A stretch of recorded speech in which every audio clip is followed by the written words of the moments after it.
সাল 2008। আমি তখন ঝিনাইদহের একটি মসজিদের মুয়াজ্জিন হিসেবে চাকরি পাই। রোজ ফজরের নামাজের সময় উঠে আজান দিয়ে আমি দিন শুরু করি। আমার বাবা ছিলেন একজন পীর। তিনি সিলেটের বেশ কিছু স্থানে বয়ান করতেন এবং ইসলাম প্রচারের অবদান রাখতেন। তিনি মাঝে মাঝে গুরুতর কিছু জিন ঘটিত সমস্যার সমাধানও করতেন। গুরুতর বলছি এই কারণেই, কেননা ছোটখাটো সমস্যার জন্য ওনার কাছে তেমন কেউ আসতেন না। আমার বাবা আমাকেও এই রুকাইয়া শিক্ষা দেন এবং সেটা দিয়েছিলেন মানুষের কল্যাণের জন্য। ছোটখাটো সমস্যাগুলো আমার কাছেই আসতো, আমি যথাসাধ্য চেষ্টা করতাম আর ফলাফল মহান আল্লাহ তাআলার উপর ছেড়ে দিতাম। এভাবেই আমার জীবন খুবই স্বাভাবিক গতিতে চলছিল। 2007 সালের 20 অগাস্ট আমার বাবা ইন্ডিয়া চলে যান ইসলামের খেদমত করার জন্য। 27 অগাস্ট পবিত্র শবে বরাত থাকায় আর আসন্ন রমজান মাস উপলক্ষে তিনি চলে যান। প্রায় 1.5 বছরের জন্য আমার বাবা ইন্ডিয়ায় অবস্থান করবেন বলে নিয়ত করেন। যাওয়ার আগে আমাকে ডেকে বলেন, বাবা হিসেবে আমি তোমাকে তেমন একটা সময় দিতে পারি না। আমি জানি তুমি এসব নিয়ে কখনো ভাবো না, তাও বাবা হিসেবে আমার উচিত তোমার কাছে ক্ষমা প্রার্থনা করা। আমি চলে যাচ্ছি প্রায় 1.5 বছরের জন্য। এই 1.5 বছরে অনেক কিছুই বদলে যাবে। আজ থেকে তোমার মা আর তোমার পরিবারের সকল দায়িত্ব তোমার, আর এখানে আমার যা যা দায়িত্ব ছিল তাও তোমার। মনে রাখবে, মানুষের উপকার করার থেকে বড় কিছু নেই। আল্লাহর নির্ধারিত রাস্তায় চলবে আর মানুষের উপকারে আসার চেষ্টা করবে। এতে করে যেমন তুমি মানুষের প্রিয়পাত্র হতে পারবে, তেমনি পাবে তাদের দোয়া। আমার অনুপস্থিতির জন্য আমার দায়িত্বগুলো তুমি পালন করো। ভয় পাবে না। মনে রাখবে, আল্লাহ ছাড়া কাউকেই ভয় পেতে নেই। ভয় পেলে আল্লাহকে ভয় পাবে, কেননা তিনিই সর্বশক্তিমান। বাবার কথাগুলো আমার আজও কানে বাজে। মারা গেছেন প্রায় 8 বছর হতে চলল। সেসব কথা থাক, সেসব অন্য কথা। বাবা চলে যাবার পর আমি মসজিদের মুয়াজ্জিন এবং ইমামের দায়িত্ব পালন করতে থাকি। আমাদের এলাকা এবং আশেপাশের এলাকায় আমাদের অনেক সুনাম ছিল। দূর দূরান্ত থেকে মানুষ আসতেন আমাদের পরিবারের সাথে দেখা করার জন্য আর পরামর্শের জন্য। আমরাও যথাসম্ভব চেষ্টা করতাম সুপরামর্শ প্রদানের। একদিন ফজরের নামাজ শেষ করে পবিত্র কুরআন পড়ায় মনোনিবেশ করেছি। হঠাৎ আমাদের এলাকায় একজন ভাই আমার কাছে আসেন। আমার সাথে কিছু কথা বলার অনুমতি চান তিনি। ওনাকে দেখে মনে হচ্ছিল উনি খুব পেরেশানিতে আছেন। তাই আমি কোরআন পড়া শেষ করে ওনাকে ডাকি। মসজিদের ভেতরের একটা কোনায় বসে আমরা আলোচনা শুরু করি। উনি আমাকে বলেন, ভাই, আপনার কাছে সাহায্যের জন্য এসেছি। আমি আপনাকে একটা কথা বলতে চাই, আপনি শুনুন, আর এরপর সিদ্ধান্ত আপনার। আমাকে জানাবেন। আপনার বাবা থাকলে ওনার কাছে যেতাম, কিন্তু উনি যেহেতু নেই, তাই আপনি আমাদের শেষ ভরসা। উনি কথা বলতে বলতে কিছুটা উত্তেজিত হয়ে যাচ্ছিলেন। আমি তাকে শান্ত হতে বলি আর কি হয়েছে জানাতে বলি। উনি ওনার ঘটনা শুরু করেন। হুজুর, আমার খালাতো ভাইয়ের নাম সানি। সানি বর্তমানে ঢাকা বিশ্ববিদ্যালয়ে অনার্স পড়ছে। ছেলেটা খুব ভালো, কিন্তু খুব বেশি বিজ্ঞান মনস্ক। তার মতে সে যা দেখবে তারই শুধুমাত্র অস্তিত্ব আছে, বাকি সব নাকি অস্তিত্বের অন্তরায়। বলতে খারাপ লাগছে, তবুও বলছি, সে একজন নাস্তিক, সৃষ্টিকর্তায় অবিশ্বাসী। তাকে অনেক কিছু বলে বুঝিয়েও কোনো সুবিধা করতে পারেনি। সমস্যাগুলো শুরু হয় তার সাথেই। সানির বাবাকে আপনারা সবাই চেনেন। ওনাদেরকে আমি একসাথে বহুবার দেখেছি, কিন্তু ওনারা কেউই নিজেদের ব্যাপারে কাউকে কখনো কিছু বলেননি। এর কারণ আমি জানি না। আপনাকে আপনার বাবা এসব বলেছেন কিনা তাও আমার অজানা। সানির সমস্যাগুলো আপনার বাবা জানেন হয়তো, তবুও আমি শুরু থেকেই বলছি। সানি তার বাবার একমাত্র সন্তান। খুব ডানপিটে স্বভাবের ছেলে সানি। সানির মা একজন চাকরিজীবী মহিলা, বাবাও চাকরি করতেন। গত বছর সানির বাবা ইন্তেকাল করেন ব্রেইন স্ট্রোকে আক্রান্ত হয়ে। ইন্না লিল্লাহি ওয়া ইন্না ইলাইহি রাজিউন। সানির বাবা বেশ পরহেজগার ছিলেন। খুব বেশি সমস্যায় না পড়লে খালুজান নামাজ কাজা করতে দিতেন না। অন্যদিকে সানির মা বেশ বিজ্ঞান মনস্ক মানুষ। চিকিৎসক ছিলেন বিধায় হয়তো এমনটা ছিলেন। খালা ধর্ম তেমন একটা না মানলেও তিনি অবিশ্বাসী ছিলেন তা বলবো না। সানিকে তার বাবা অর্থাৎ আমার খালু নামাজ কালাম আখেরাত পরকাল এসব নিয়ে অনেক বোঝানো সত্ত্বেও বিশেষ কোনো লাভ হয়নি। হবেই বা কিভাবে? ছোট থেকেই বোর্ডিং স্কুলে পড়ালেখা করতো সানি। তাকে সঠিক রাস্তা দেখানোর মতো কেউ ছিল না। শুনেছিলাম কোনো কোনো ছোট বাচ্চা যদি বানরের সাথে রাখা হয় তাহলে কিছুদিন পর সে নিজেদেরকে বানর ভাবতে শুরু করে, বানরের মতো আচরণ শুরু করে। এক্ষেত্রে তার ব্যতিক্রম হয়নি। ছোট থেকে তাকে এসব ব্যাপারে বলার মতো বা বোঝানোর মতো কেউ ছিল না। যখন সে বড় হলো তখন শতবার বলেও এই জন্য কোনো লাভ হয়নি। সানির বাবা অর্থাৎ আমার খালুজানের ব্যাপারে আপনাকে জানানো খুব জরুরি, কারণ ওনার সাথে সানির বর্তমান অবস্থা সম্পূর্ণভাবে জড়িত। সেটাও আপনি আস্তে ধীরেই জানবেন। হুজুর, আমরা সকলেই নিজেদের জীবনে খারাপ স্মৃতিগুলো মন থেকে মুছে ফেলতে স্বাচ্ছন্দ্য বোধ করি। মনে দাগ কেটে যাওয়া সেসব স্মৃতি নিয়ে আমরা কারোর সাথে কথা বলতে চাই না। সানির বাবারও হয়তো এমন একটি স্মৃতি আছে যা এখনো আমাদের অজানা রয়ে গেছে। এটা আমরা শুধু ধারণা করছি। যদি আমরা এর আগে জানতে পারতাম, পরে জানতে পারতাম, তাহলে হয়তো এমন কিছু হতো না। এখন আফসোস করে কিছুই হবে না। তবুও আমাদের স্বভাব এটাই যে আমরা আফসোস করতে পছন্দ করি। সানির বাবা মারা যাবার পর সানির মা চাকরি ছেড়ে দেন। ছেলের সাথে তিনিও ঢাকায় পাড়ি জমান। ব্যাংকে জমানো টাকাও বেশ কম ছিল না, কিন্তু ভাগ্যের পরিহাসের কাছে সেসবও টেকেনি। খালু মারা যাবার 2 মাস পর খালার ব্লাড ক্যান্সার ধরা পড়ে এবং যার চিকিৎসা ছিল অত্যন্ত ব্যয়বহুল। যদিও উন্নত কোনো চিকিৎসা দেশে ছিল না, তাও তাকে হাসপাতালে ভর্তি করে সানি। পাশাপাশি বিদেশে নেয়ার জন্য তোড়জোড় শুরু করে, কিন্তু দেশে প্রায় 3 মাস চিকিৎসা করানোর পর তাদের জমানো সেই টাকা প্রায় ফুরিয়ে আসে। নিজেদের বাড়ি বন্ধক রেখেও বিদেশে গিয়েও চিকিৎসা করার মতো অর্থ তাদের হয়ে ওঠে না। পাগলের মতো হয়ে যায় সানি। মাকে বাঁচানোর জন্য এমন কিছু নেই যা সে বাদ রাখেনি, হাত পাতাটাও বাদ যায়নি। আমরাও অনেক চেষ্টা করেছি যতটুকু সম্ভব সাহায্য করার, তাও অর্থাভাবে কোনোভাবেই মেটানো যাচ্ছিল না। সানি তখন সিদ্ধান্ত নেয় তার গ্রামের বাড়িতে থাকা তার বাবার বাড়িটি বিক্রি করে দেবে। খালুর জন্মস্থান একটি গ্রামের সম্ভ্রান্ত পরিবারে, অনেক ধনী ছিলেন তারা, কিন্তু খালা খালু সম্পর্ক করে বিয়ে করার পর বাড়ির সাথে খালুর সম্পর্ক বিচ্ছিন্ন হয়। খালুর মা তার জন্মের কয়েক বছর পর অজ্ঞাত রোগে পঙ্গু হয়ে যান। কোলে পিঠে করে সানির দাদাই সানিকে মানুষ করেন, তাই ছেলের এমন কাজ তিনি মেনে নিতে পারেননি। অন্যদিকে খালুর একজন বড় বোন ছিল, খালুর বোনও খালুকে অনেক ভালোবাসতেন। খালুর বাবা অর্থাৎ সানির দাদার এক মেয়ে আর এক ছেলের মধ্যে তাদের বাড়িটি তারা ছোট থাকা অবস্থাতেই লিখে দিয়েছিলেন। খালুর বোনের বিয়ে হয় অনেক বড় ঘরে। বিয়ে করে কানাডায় চলে যাবার সময় তার অংশটিও ছেড়ে দিয়ে সম্পূর্ণ বাড়িটি তিনি খালুকে দিয়ে গেছিলেন। যোগাযোগ না থাকার জন্য সানি তার দাদার বাড়িতে তেমন একটা যায়নি বললেই চলে। অনেক ছোট থাকতে একবার গিয়েছিল, যা তার মনে থাকার কথা না।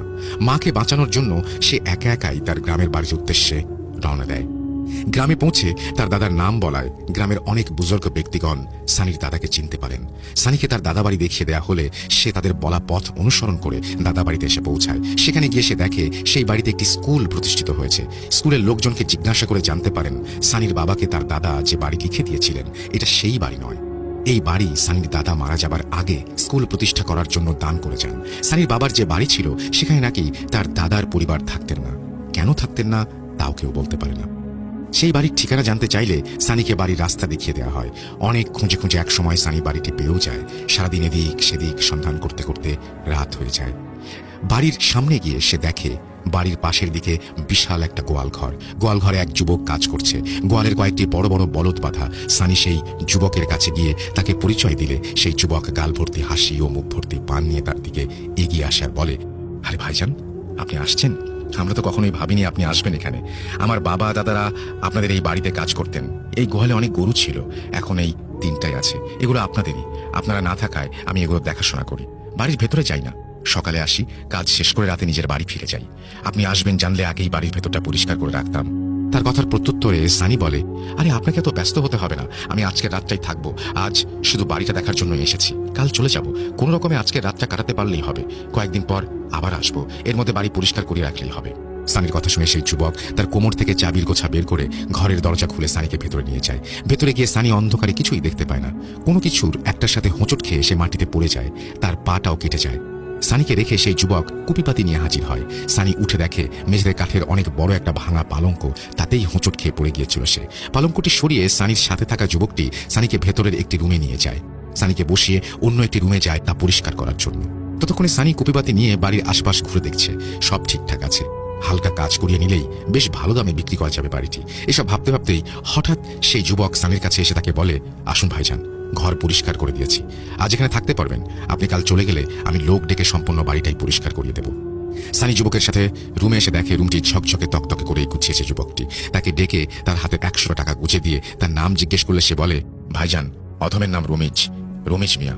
টাকা লাগবে না আমার, এটা আপনি রেখে দিন, আমি বরং আপনার জন্য খাবার নিয়ে আসি। এই বলে সে চলে যায়।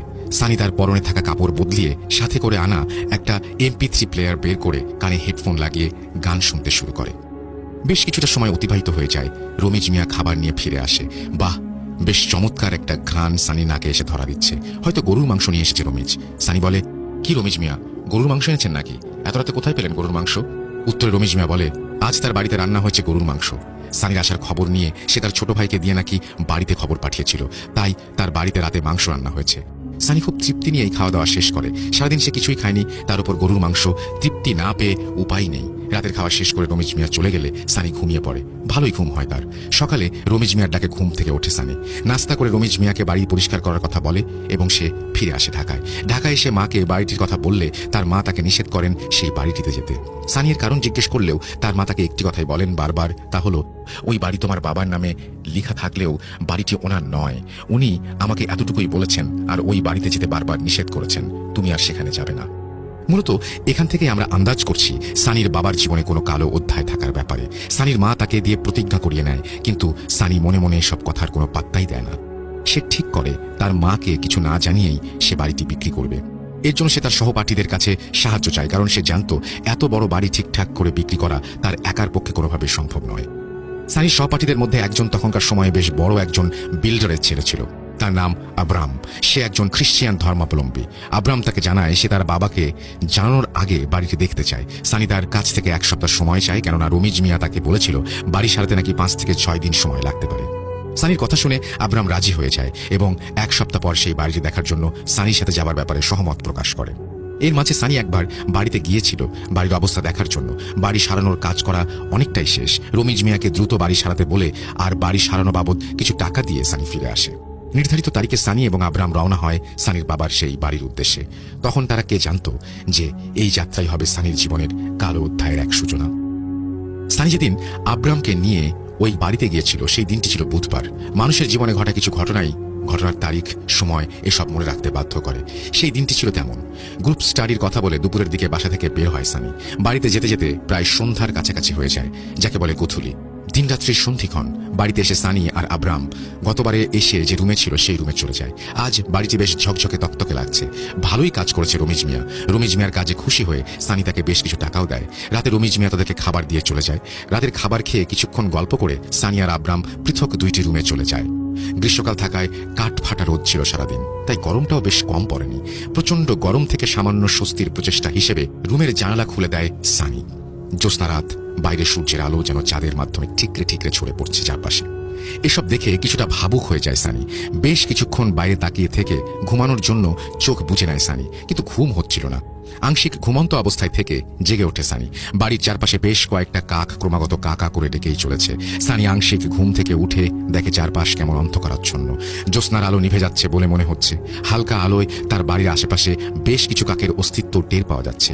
বাধ্য হয়ে জানালা বন্ধ করে শুয়ে পড়ে সানি। ভোরের দিকে আবার ঘুম ভেঙে জেগে ওঠে। এবার কাকের আওয়াজ নয়, গরমের প্রকোপে। ঘুম থেকে উঠে জানালা খুলে দিয়ে আবার ঘুমিয়ে যায় সানি। অন্যদিকে আব্রামের ঘুম বেশ ভালোই হয়েছে। সে এমনিতে শুয়ে পড়লে এই দুনিয়ার কোনো খবরই তার থাকে না। গভীর এবং ভালো ঘুম হওয়ায় সে ঘুম থেকে উঠেও জলদি। ঘুম থেকে উঠে সানির রুমে গিয়ে দরজায় কড়া নাড়ে আব্রাম। সানি বেশ কিছুক্ষণ পর দরজা খুলে বাইরে আসে। আব্রাম রুমে প্রবেশ করে চমকে ওঠে।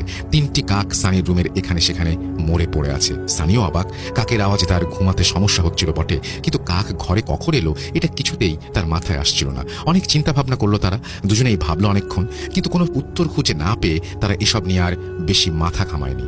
রমিজ মিয়াকে ডেকে সকালের খাবার দেওয়ার কথা বলে। রমিজ মিয়া সকালের খাবার দিয়ে গেলে তারা নাস্তা শেষ করে বাড়িটি সম্পূর্ণ ঘুরে দেখে। বাড়িটি বেশ পুরাতন, হয়তো কোনো ইতিহাসের সাক্ষী। অনেক বড় বড় কিছু ঘর রয়েছে বাড়িতে, যাতে কোনো জানালা নেই। এ আবার কেমন ঘর? জানালা নেই, কিছুই নেই। সব ঘরে প্রবেশ করা গেলেও একটি ঘর ছিল প্রকাণ্ড এক তালা দিয়ে বন্ধ করা।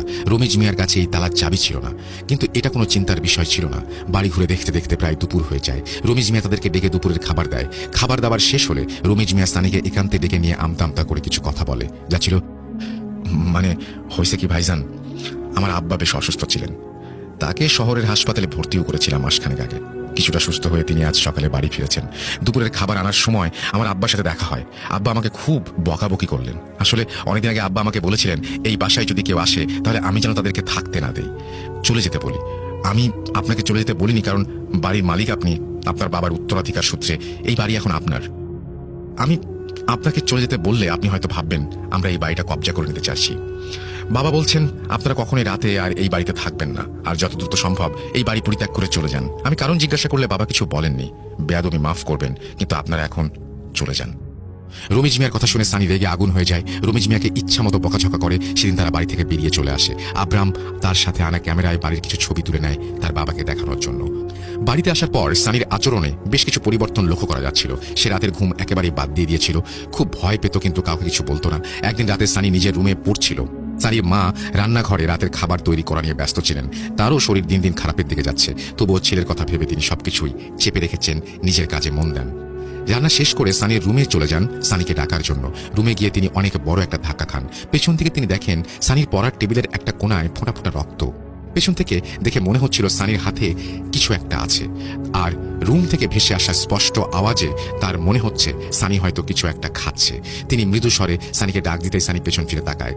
কিন্তু সানির হাতে কিছুই নেই, আর টেবিলের কোথাও কোনো রক্ত দেখা যাচ্ছে না। সানির মা কিছুটা স্বস্তি অনুভব করেন। তিনি প্রচন্ড ভয় পেয়ে গিয়েছিলেন, কিন্তু এখন বেশ স্বস্তি পাচ্ছেন। রাতের খাওয়া শেষ হলে সানি রুমে চলে যায়। সানির মা মনে মনে তিনি যা দেখেছেন তা নিয়েই ভাবছেন। ভাবতে ভাবতে একবার তিনি মুচকি হাসেন, কেননা তার কাছে একটা সময় এই চিন্তাটা বেশ আজগুবি মনে হচ্ছিল। রাতে শুতে যাবার আগে সানি রুমে যান তিনি, দরজা খোলাই আছে। বাইরে থেকে তিনি আবার আগের দৃশ্য দেখে থমকে যান। এবারে কিছুটা ভিন্নতা পরিলক্ষিত হয়। সানির পেছনে কেমন একটা বিশাল বড় অর্ধমানব আকৃতির ছায়া দাঁড়িয়ে আছে। দেখে মনে হচ্ছে ছায়াটা সানির কাঁধে হাত দিয়ে তার ওপর সকল ভর প্রযুক্ত করছে। সানির মা দুই একবার সানিকে সানি বলে ডাক দেন, কিন্তু কোনো আওয়াজ বের হচ্ছিল না। অল্প আওয়াজে কোনোভাবে সানিকে ডাকেন। সানি পেছন দিকে তাকায়। সানির হাতে একটি মৃত কাক। সানি মৃত কাকের মাংস খাচ্ছিল এতক্ষণ। মায়ের দিকে তাকিয়ে সানি বলতে শুরু করে, মা, কয়টা বাজে দেখেছো? রাত 2টা। তুমি তো আজ রাতে আমাকে কোনো খাবার দিলে না। আমার প্রচন্ড ক্ষুধা লেগেছিল। রান্নাঘরে অনেক খুঁজে কিছু পেলাম না, তাই এটা খাচ্ছি। এসব শুনে সানির মা মূর্তির মতো দাঁড়িয়ে থাকেন, এক চুলো নড়েন না। ঘড়ির দিকে তাকিয়ে থাকেন। আসলেই রাত 2টা বাজে, কিন্তু কিভাবে সম্ভব এটা? রাত 9:30টার দিকে তার খাওয়া শেষ করেন তিনি। কিভাবে রাত 2টা বেজে গেল তো জলদি? আর সানি এসব কি বা বলছে? সানির মা বারবার নিজেকে বোঝাচ্ছেন এটা একটা দুঃস্বপ্ন। হয়তো তিনি এখনই ঘুম থেকে উঠবেন আর স্বপ্নটা ভেঙে যাবে, কিন্তু এটা কোনো দুঃস্বপ্ন নয়। সানির মা হঠাৎ সাহস সঞ্চয় করে সানির দিকে এগিয়ে যান। সানির হাত থেকে মৃত কাকটি কেড়ে নিয়ে ছুঁড়ে ফেলে দেন। তখনই কানে কানে কেউ বলে, এই তো শুরু। সজোরে চিৎকার দিয়ে ওঠে সানি। অজ্ঞান হয়ে মেঝেতে লুটিয়ে পড়ে সে। সানির মা তাকে বিছানায় শুইয়ে দিয়ে মুখে পানি দিয়ে জ্ঞান ফেরানোর চেষ্টা করেন। জ্ঞান ফিরে এলে সানি চিৎকার করে বলে, মা, তোমার কানের কাছেও ওটা কি ছিল? ছায়ার মতো, কিন্তু চোখ দেখা যাচ্ছিল। জল করছিল মুখটা কাকের মতো। কি ছিল মা ওটা? আমাকে বাঁচাও মা, আমাকে নিয়ে যাবে ওটা, আমাকে যেতে দিও না। সানির কথা শুনে সানির মা তার ভয়ের কারণ বুঝতে পারেন সানির পেছনে যে কালো ছায়াটি তিনি দেখেছেন, সেই কালো অবয়বটি তার কানে কানে বলেছে কথাগুলো। সানির মা খুব সাহসী কখনোই ছিলেন না, তবুও তিনি কোথা থেকে যেন প্রচন্ড সাহস পাচ্ছিলেন। মা বলে কথা, ছেলের জন্য মায়েরা যে মরতেও ভয় করে না। সানিকে তিনি নিয়ে ঘুমের ইঞ্জেকশন দিয়ে ঘুম পাড়িয়ে দেন। নিজের রুমে গিয়ে তিনি তার বোনকে ফোন করে সব জানান। আমি আমার মায়ের কথা বলছি, সানির মা অর্থাৎ আমার খালা আমার মাকে সব জানান। আমার মা আমাকে জানান বর্তমানে সানির অবস্থা অনেক বেশি খারাপ। বেশ মোটাসোটা গড়নের ছেলে ছিল সে, এখন সে একেবারে শুকিয়ে গেছে। প্রতিদিন বিকেলে ছাদে যেতে না দিলে নিজেকে আঘাত করে সে। ছাদে ওঠে পাখি মারার টোপ নিয়ে, সেই টোপ ব্যবহার করে কাক শিকার করে সে। সানির অসহায় ও অসুস্থ মায়ের এসব দেখা ছাড়া কোনো কিছুই করার নেই। বাড়ির এখানে সেখানে কাক পাওয়া যায়, কোনোটা অর্ধ খাওয়া, আবার কোনোটা দেখে মনে হয় জীবিত। কাছে গেলেই হয়তো এক্ষুনি উড়ে যাবে, কিন্তু কাছে গেলেও উড়ে যাচ্ছে না, কারণ সে মৃত। হুজুর, আমার খালা খুবই অসুস্থ হয়ে পড়েছেন। ওনার চিকিৎসাও বন্ধ সানির এই অবস্থার জন্য। যদি কিছু করা না যায় তাহলে তিনি মারা যাবেন, সাথে সানিও। আপনি আমাদের সাহায্য করুন দয়া করে। সানির খালাতো ভাইয়ের কাছে সানির ঘটনা শোনার পর আমি মনে মনে অনেক কিছুই ভাবতে থাকি। এমন কিছু আগে কখনোই শুনিনি আমি। সব দিক বিবেচনা করে দুইজন ব্যক্তির কথা বলা আমার মাথায় আসে। প্রথম ব্যক্তি সানির বাবা। তিনি ওই বাড়ির ব্যাপারে কিছু তো অবশ্যই জানতেন।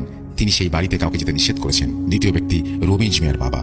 সেও একই কথা বলেছে। আমার ধারণা যদি সত্যি হয় তাহলে এই ঘরের ইতিহাস জানাটা খুবই প্রয়োজন, কারণ এর মধ্যে সানির বর্তমান অবস্থার কারণ লুকিয়ে আছে। আমি সানির খালাতো ভাইকে বলি সময় করে আমি রমিজ মিয়ার বাবার সাথে দেখা করতে চাই।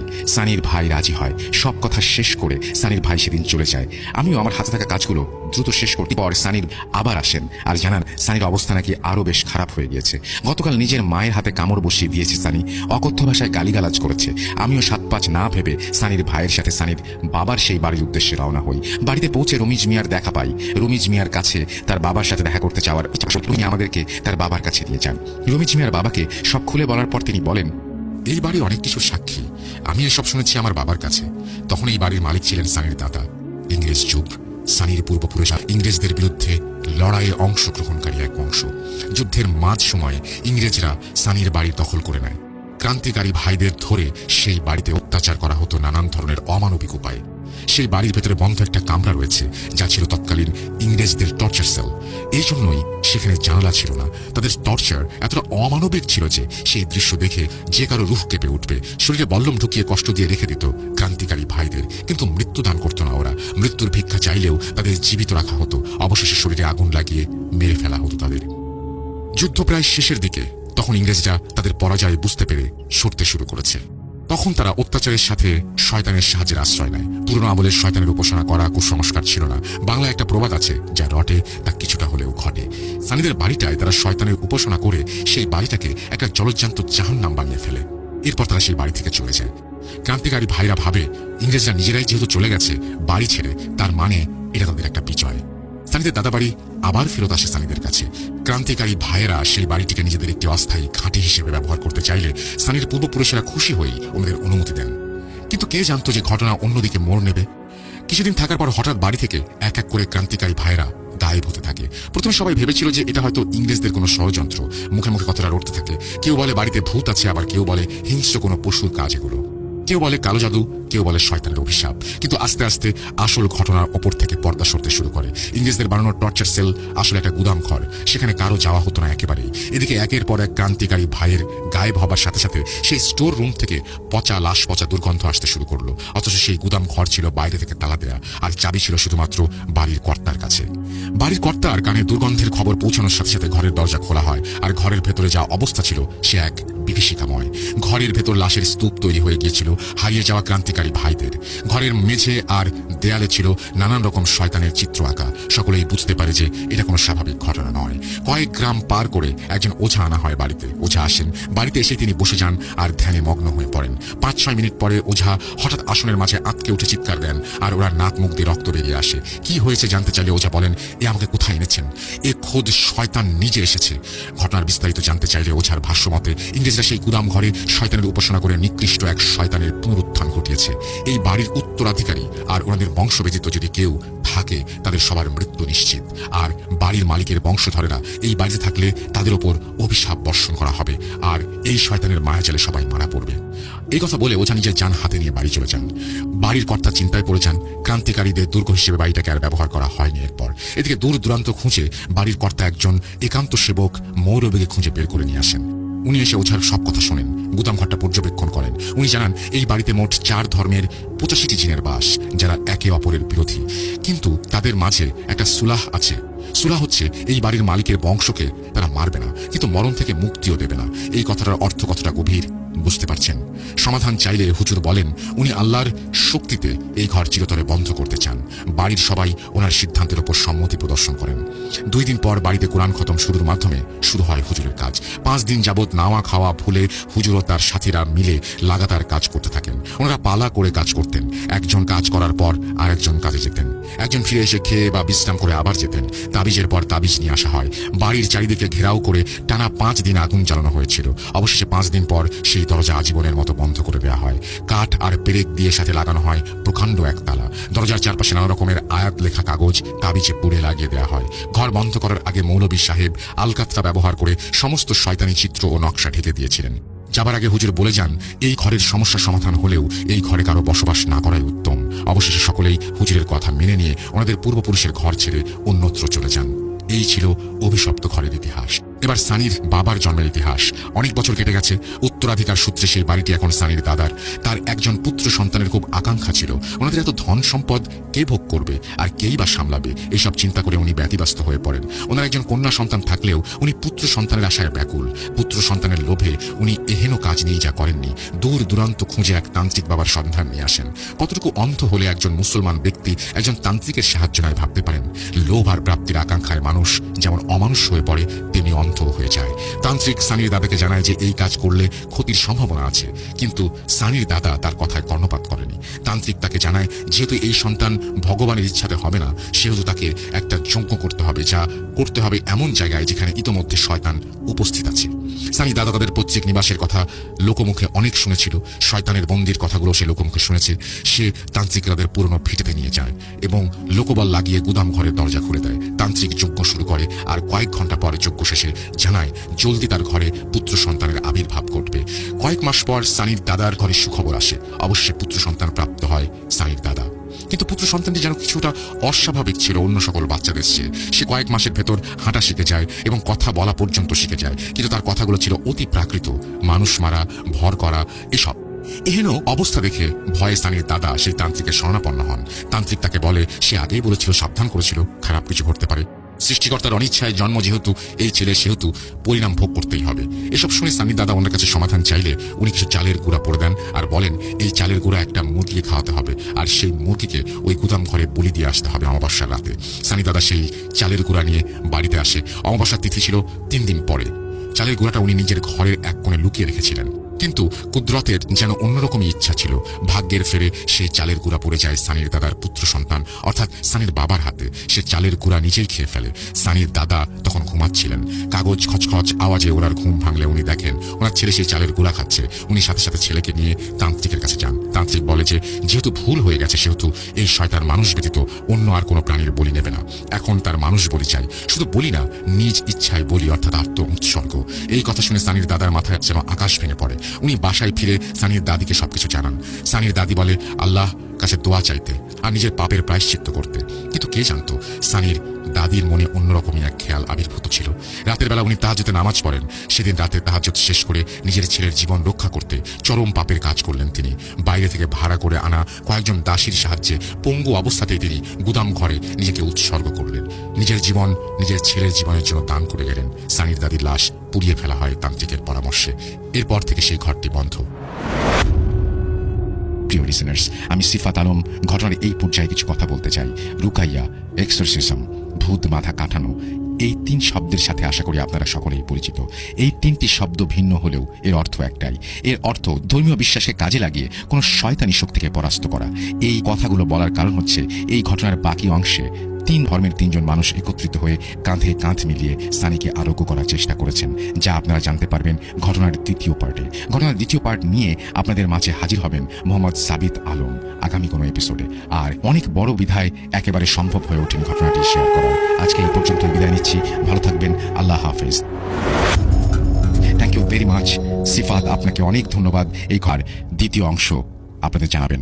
সো এটা একটা খুব স্পেশাল এপিসোড হতে যাচ্ছে সবার জন্য। আশা করছি আপনারা সবাই আমাদেরকে সহযোগিতা করবেন, প্রথম থেকে শেষ পর্যন্ত আমাদের সঙ্গে থাকবেন এবং আপনারা যদি ভালোবাসা দেন তাহলে আসলেই আমরা সামনের দিকে এগিয়ে যাবার প্রেরণা পাবো। আমরা সামনের দিকে এগিয়ে যাব, এ বিষয়ে কোনো সন্দেহ নেই। কথা না বাড়িয়ে আমরা সরাসরি ঘটনায় চলে যাব। তবে তার আগে জানিয়ে দিই, আমি রাসেল আছি পুরোটা সময় আপনাদের সাথে। আমাদের ইমেল অ্যাড্রেস rasel.booth.com@gmail.com। আপনারা পুরোটা সময় আমাদের সঙ্গে থাকবেন আর ফেসবুকের সাথে কানেক্টেড থাকবেন। আমাদের ফেসবুক পেজ হচ্ছে www.facebook.com/rasel.স্বাধীন। আমরা চলে যাব আমাদের পরবর্তী ঘটনা অর্থাৎ প্রথম ঘটনায়, যেটি পাঠিয়েছেন সাবিত। চলুন দেরি না করে আমরা শুনে আসি সেই ঘটনাটি। যেভাবে লেখা আছে আমি সেভাবেই শুরু করছি। আসসালামু আলাইকুম রাসেল ভাই ও প্রিয় শ্রোতা বন্ধুরা, আশা করি মহান আল্লাহ রাব্বুল আলামিনের অশেষ রহমতে আপনারা সবাই ভালো আছেন এবং সুস্থ আছেন। আমি মোহাম্মদ সাবিত আলম বলছি ময়মনসিংহ বিভাগ থেকে।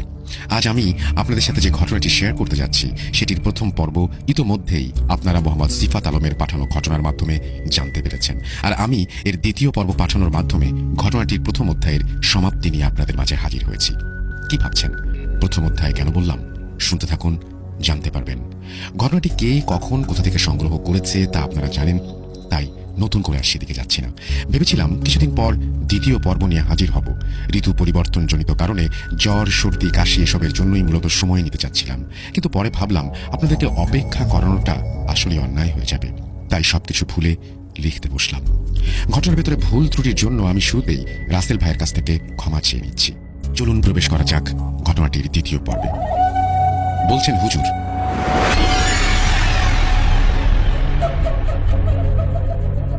সানির বাবার সেই বাড়িতে যাবার পর থেকেই সানির মধ্যে যে পরিবর্তনগুলো দেখা যায় সেগুলো আমাকে বেশ ভাবিয়ে দিচ্ছিল।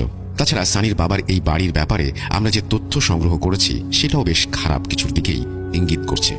অচেতন অবস্থাতেই মনে প্রশ্ন জাগে, তাহলে কি বাড়ির সেই বন্ধ রুম কোনোভাবে সানি বা আবরাম কেউ ঘুরেছিল?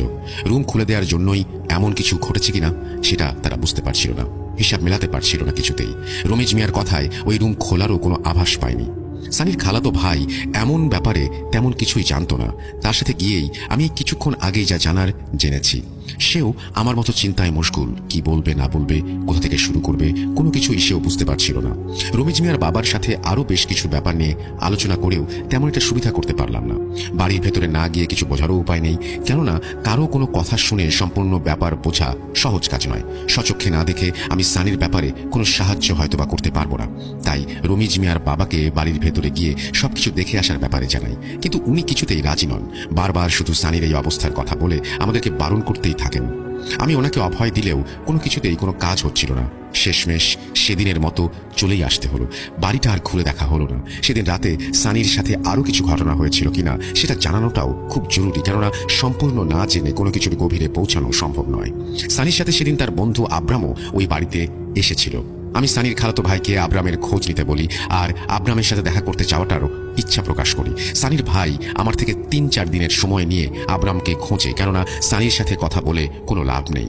সে এখনো নিজের মধ্যে নেই। টোপ দিয়ে কাক শিকার করাই তার নেশা। কাক শিকার করে আর কাক নিয়ে বসেও থাকে। অবাক করা ব্যাপার হচ্ছে, আমি যেদিন সানিকে দেখতে যাই সেদিন ছাদে গিয়ে দেখি সানির হাতে কাঁধে অনেক বড় বড় 3টি কাক বসে আছে। পূর্ণ বয়স্ক কাক যে এভাবে পোষ মানতে পারে এটা আমার অজানা ছিল। আমি সানির কাছে যেতেই কাক 3টি প্রচন্ড জোরে ডানা ঝাপটে উড়ে যায়। সানির সাথে সাথেই আমার দিকে প্রচন্ড রাগ নিয়ে তাকায়। মুহূর্তের মধ্যে তার চোখ রক্তবর্ণ ধারণ করতে শুরু করে। আমাকে সানি বলে, তোর জন্য এরা চলে গেছে। আমি তোর কি হাল করতে পারি জানিস? আমার চোখের সামনে থেকে দূর হয়ে যায় এক্ষুনি। তুই এখানে থাকলে ওরা আমার কাছে আসবে না। এখান থেকে দ্রুত চলে যা, আর কখনো আসবি না। ভালো হবে না বলে দিচ্ছি। সানির কথাগুলো অস্বাভাবিক ছিল না মোটেই। তাকে দেখে বোঝা যাচ্ছিল সে প্রচন্ড পরিমাণ রাগান্বিত, কিন্তু তার কথাবার্তা ছিল কেমন শান্ত প্রকৃতির। এমন কিছুর অভিজ্ঞতা এর আগে আর কখনো হয়নি। অবাকই হলাম বেশ, কারণ সাধারণত যাদের সাথে এমন হয় বা অন্য অর্থে যাদের ওপর খারাপ কিছুর ছায়া থাকে তারা খুব রাগারাগি করে আর তাদেরকে আয়ত্তে আনা খুব কষ্টসাধ্য ব্যাপার। কিন্তু সানির ক্ষেত্রে এমন কিছু দেখলাম না। সারাদিন এভাবে ছাদে থাকে সানি। সানির মায়ের সাথে দেখা করলাম। আব্রামের খোঁজ পেতে পেতে সানির ব্যাপারে তথ্যগুলো আগেই সংগ্রহ করে নেওয়ার জন্য সেদিন গিয়েছিলাম সানিদের বাড়িতে। সানির মায়ের কথাগুলো আমার কাছে বেশ রহস্যজনক মনে হলো। তিনি বলেন, সানির আচরণ স্বাভাবিক, আবার কখনো অস্বাভাবিক। আগের তুলনায় কথাও কম বলে, আর আমার চিকিৎসার ব্যাপারে এদিক সেদিক যাচ্ছে। তবুও কেমন যেন আমার কাছে অচেনা লাগে। কখনো মনে হচ্ছে এ আমার ছেলে নয়, কারণ আমার সাথে সে মাঝে মাঝে রোবটের মতো আচরণ করছে। হু হা কথা বলা ছাড়া আর তেমন কোনো উত্তর দেয় না। মাঝে মাঝে আমার জন্য নিজেই রান্না করে। ভার্সিটির ছুটিতে ঢাকা থেকে বাড়িতে এলে সে আগে এটা করত। এতে অবাক হওয়ার কিছু নেই। অবাক করা ব্যাপার অন্যটা। আমরা খেতে বসলে আমি ওকে খাইয়ে পরে নিজে খাই। মাঝে মাঝে সে সম্পূর্ণ খাবার একাই খেয়ে ফেলে। আমাকে বলে আমার জন্য রান্না করেছে, কিন্তু আমাকে না দিয়েই খেয়ে ফেলে। এই জন্যই মাঝে মাঝে মনে হয় ও আমার ছেলে সানি নয়। কিন্তু যখনই এমন মনে হয় তখনই আবার এমন কিছু করে যার জন্য আমার আবার মনে হয় এটাই আমার ছেলে সানি।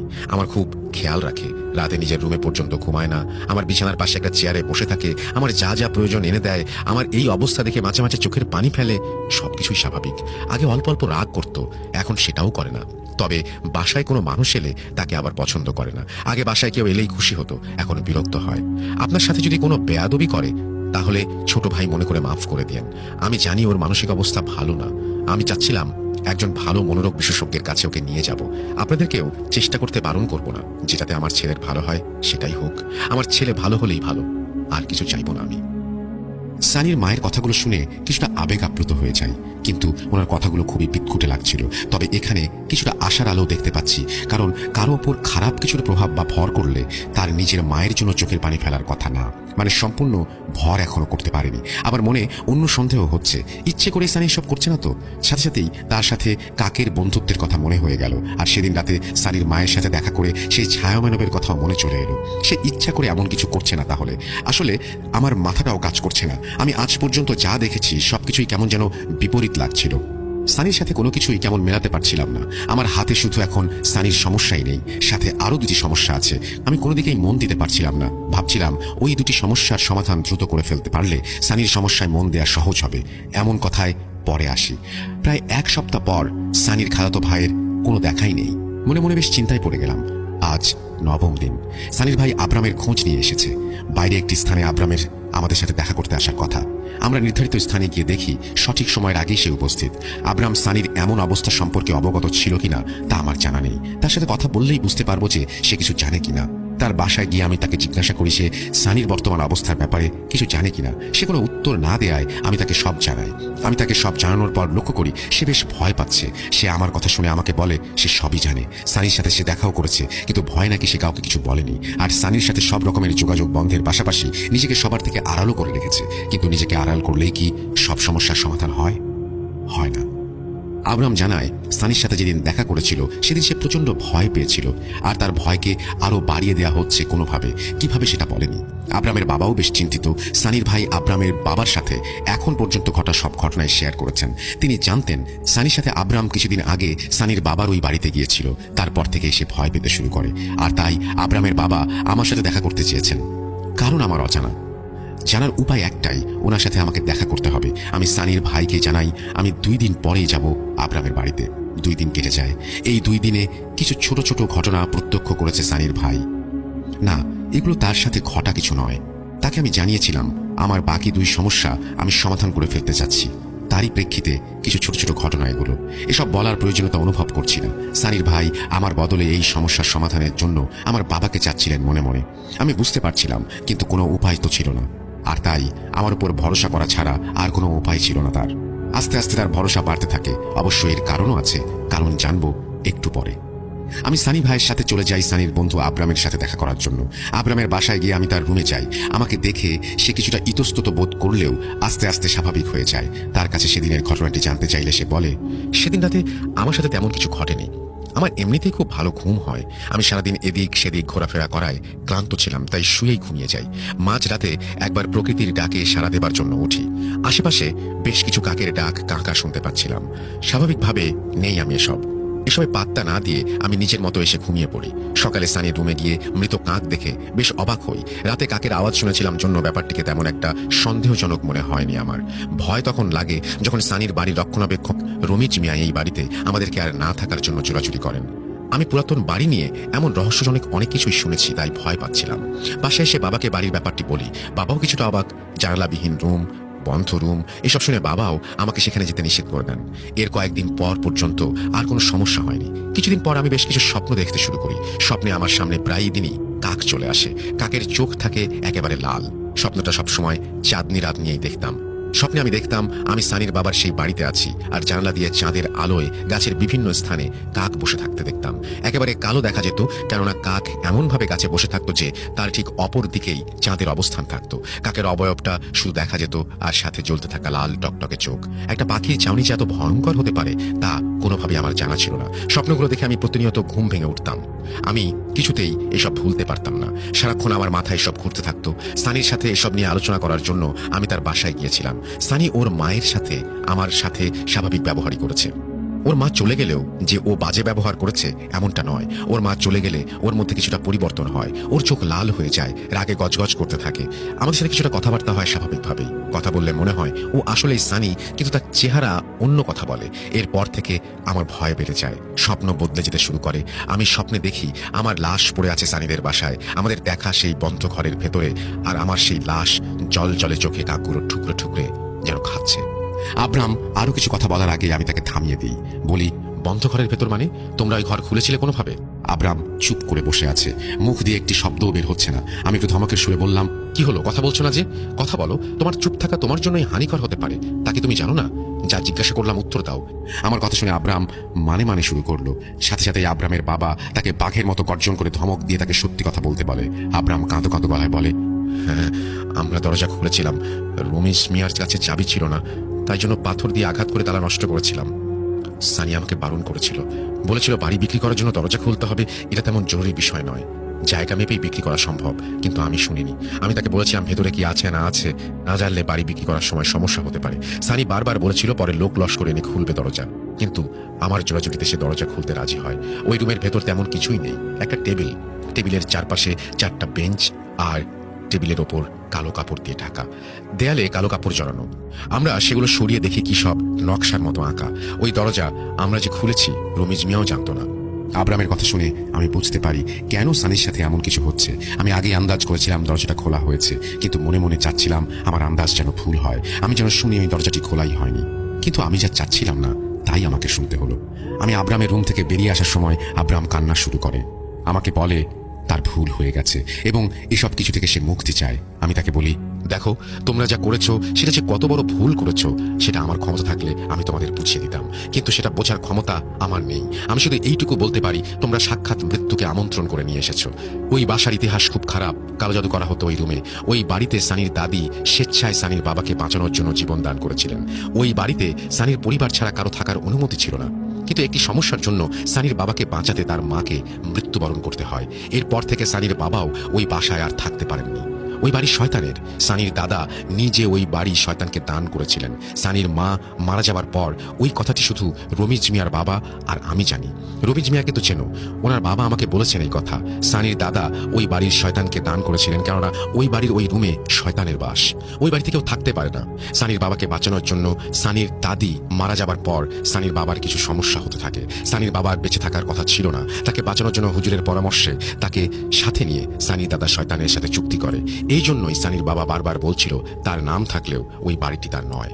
আমার কথা শোনার পর আব্রামের বাবা সবটা জানার জন্য আগ্রহী হয়ে পড়েন। তাকে আমি সব খুলে বলতে যাব, এমন সময় তিনি আমাকে বলেন তার বাসায় একজন লোক আসবে যার এসব জানা খুব জরুরি। উনি কিছুটা ইতস্তত বোধ করে এই কথাটি বললেন। আমি তাকে কে আসবে জিজ্ঞেস করায় তিনি আমাকে অপেক্ষা করতে বললেন। আমাকে অপেক্ষা করতে বলে তিনি উঠে যান। আসার সময় আমার জন্য চা নাস্তা পাঠিয়ে দেন। আমি চায়ে চুমুক দিতে যাব, এমন সময় বাসার দরজায় ঘন্টা বেজে ওঠে। আব্রামের বাসায় কাজের লোক দরজা খুলে দেন।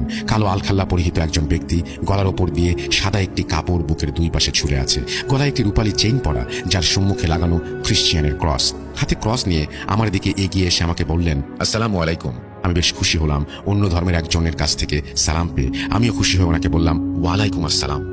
আব্রামের বাসার কাজের লোক ওনাকে বসতে বলে আব্রামের বাবাকে ডাকতে চান। আমি সেই খ্রিশ্চিয়ান ব্যক্তি বেশ কিছুটা সময় নিজেদের মধ্যে কথা বললাম, পরিচয় দেয়া নেয়া করলাম। আব্রামের বাবা ততক্ষণে চলে এলেন। খ্রিশ্চিয়ান ব্যক্তির কাছে ইশারা করে বললেন, আপনার সামনে বসা ব্যক্তিটি একজন প্রেস্ট। তিনি আমাদের জীবন বাঁচানোর জন্য অনেক বড় অবদান রেখেছেন। খুব ভালো একজন মানুষ। ওনার কর্মদক্ষতা নিয়ে আমার কোনো সন্দেহ নেই, থাকবেই বা কেন। আজ এই সুস্থ স্বাভাবিক জীবনের পেছনে ওনার অনেক অবদান। বলতে পারেন আমাদের পরিবারেরই একজন উনি। ফাদার বা প্রিস্টের কর্মদক্ষতা নিয়ে কেন আব্রামের বাবার সন্দেহ নেই সেই বিষয়ে তিনি আমাকে তার অতীতের একটি ঘটনা বলেন। এসব কথা এই ঘটনার সাথে কোনো সম্পর্ক রাখে না বিধায় আমি এসব নিয়ে বাড়তি কিছু বলছি না। প্রতিটি মানুষেরই অধিকার তার নিজ ধর্ম পালন করার, আর সেই খ্রিশ্চান ব্যক্তিটিকেও মোটেও অবিশ্বাস হয়নি আমার। অবশ্য এর কোনো কারণও নেই। যদিও আমরা ভিন্ন ধর্মের, তবুও পরস্পরের প্রতি থাকা সম্মান থেকেই এই কথাটি বলছি। সব শেষ কথা হলো, আমি সম্পূর্ণ ঘটনাটি দুজনকেই খুলে বলি। আমার কথা শুনে আব্রামের বাবার মুখ ভয়ে শুকিয়ে যায়। আব্রামের কি হয়েছে তা বোঝার জন্য আসা প্রিস্ট আব্রামের বাবাকে বলেন, আমার মন বলছে এটা অনেক বড় সমস্যা। আমি হুজুর ভাইয়ের কাছে অনুমতি না নিয়েই বলছি, সময় খুব কম, কারণ আমার বিশ্বাস উনি এ ব্যাপারে অবশ্যই অবগত আছেন।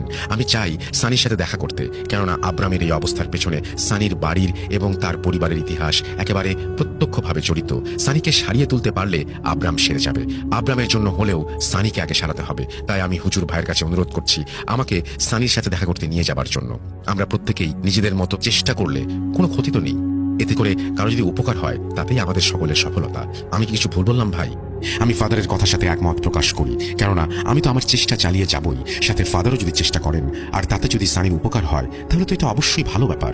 সব দিক বিবেচনা করেই আমি ফাদারকে নিয়েই সানির বাড়ির উদ্দেশ্যে রওনা হই।